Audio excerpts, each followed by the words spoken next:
Robert Bathurst joins us this morning. Are you Bath or Bath? Bathurst. You prefer Bathurst? That's how it is, yeah. Bath sounds, I don't know, somehow more Downton. Yeah. Lord Bathurst. You know, every time Cold Feet airs at the moment, I get about 3 or 4 tweets saying, Piers Morgan looks exactly like Robert Bathurst. Yeah, well, I'm honoured. Are you honoured? Really? I think Are you, Robert? Snatch a compliment from that, Robert, while you're here. I mean, I'm deeply flattered. I'm not sure you should be, really. Separated at birth. But you also get compared to a even bigger superstar than Piers. Mm. Yeah, for the last 20 years, people have come up to me and said, "You look just like Jeff Daniels." It's true. Was, you know, yeah, that happened to me the other day. Have you ever been in the same room as Jeff Daniels? Never been in the same room as Jeff Daniels, but nor was I in Purple Rose of Cairo. So You have been in the same room as the people that make the Bond movies. You were up for James Bond. Oh, a long time ago when Timothy Dalton. Yeah, but I wouldn't have been. I think that actors are divided into those who hit and those who get hit. And I used to have a. I'm definitely amongst those who get hit. And what does that mean? Get hit? Well, you get thumped. You're either the one who hits or the ones who receive it. I used to have a thing called Greatest Hits on a website, which was me being punched and kicked and killed and, and blown up in various things over the years. So yeah. So it's the average day for me on the sofa, isn't it? Yeah, exactly. But I could have seen you as James Bond. You've got that little, that touch of class about you, with a steely-eyed assassin look. Exactly. Yeah. What do they ask you to do in a Bond audition? Well, exactly. Yeah. What do you do when you go and see Barbara Broccoli? You go in with a forward roll and do the whole thing like that. But well, that was maybe I would have got the job if I had. Maybe that's what Daniel Craig did. What did you do when you walked in? I just walked in and it was very quick. How quick? It was a good. Well, it wasn't as quick as apparently Woody Allen does 10-second interviews. When you walk in, you were just about to speak and they say thank you. Barbara Broccoli at least gave me at least 3 minutes. I think 3 minutes. Well, maybe more. What are you thinking in that 3 minutes? If I just pull this off, I could literally be 007, and then I'm earning 40 million a month. Yeah. No, it didn't occur. I think I was just being used as leverage to make Timothy Dalton sign. I think they had him lined up, and they were saying they're still seeing other Muppets. So you know. Now you said in our pre-chat with one of our producers, I hope Piers isn't going to lie me down and treat me like a German psychiatrist. Yeah. Well, she was asking all sorts of things. She was asking about, you were sent away to a boarding school when you were 8, and how did this affect you as a person? I said, well, I don't know is the answer. I'm sure it did. Yeah. But no doubt. But yes, Dr. Freud here, I'm sure.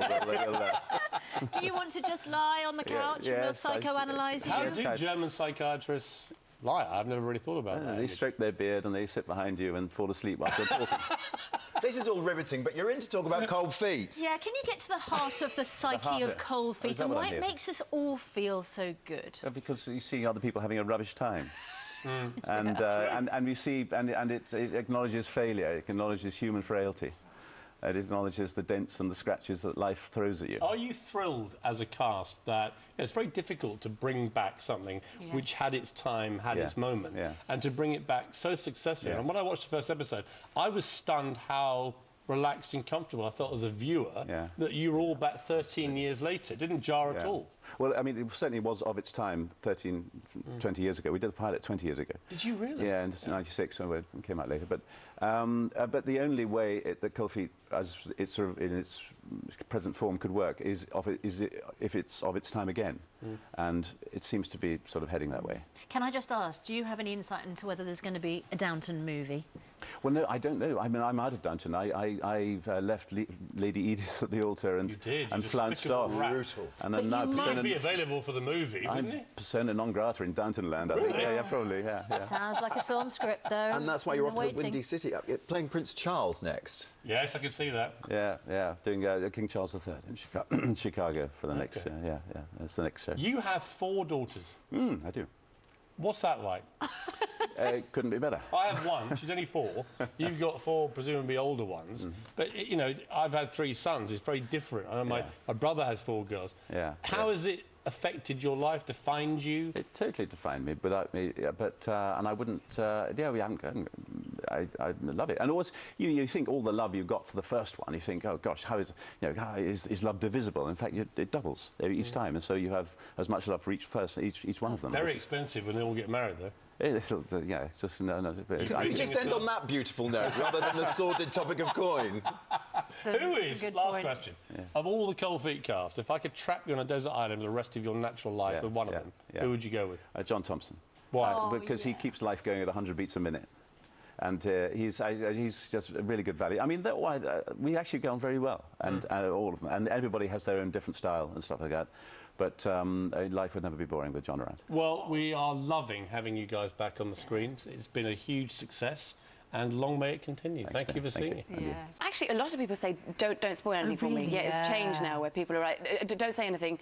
I wouldn't anyway. I'm sort of well trained in sort of keeping very stum about everything. It's almost like, what can I say? Oh no, that is okay. That bit's aired. Now it's a rather different character you play in Upstart Crow, where you're much cleaner